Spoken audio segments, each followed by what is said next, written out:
اوكي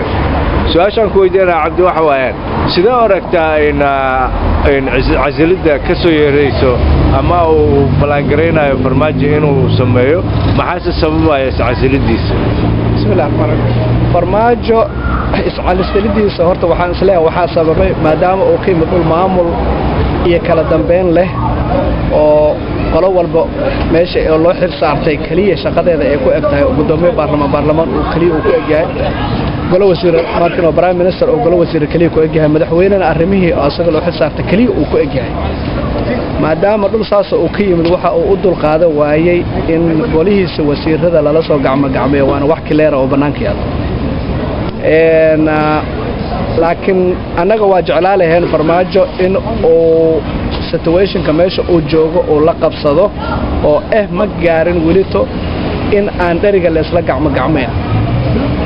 xilliga aan gaarno waa ficnaan lahayd in qolo walba meesha ay ku ekaato laakiin maadaama oo Soomaali ayna waqtigaas joogin oo dad dhimanayaan dadna dhaawacmayaan yaa waxa loo baahan yahay in waxyaabaha qaar loo liqo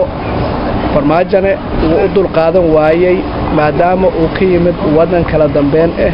waana jeclaan lahayn inuu joogo laakiin se ragga meesha joogo rag asaga oo garaadkiisa amba asaga la tartami karo ma aha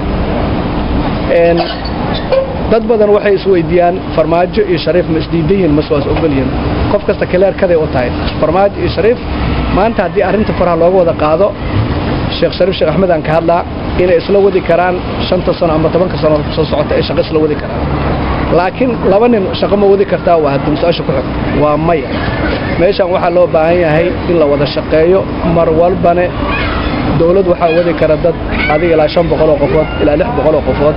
dadkuna waa inay is wada fahmaan haddii majority meel isku raacaan ee la yiraahdo war minority waa la ka tira badsanay minority laga ignore gareeyo hadday diidaan awood loo isticmaalo that's simple that's only on a situation aan dhigi karo waa mahadsantahay soo dhawaan waa adam mudan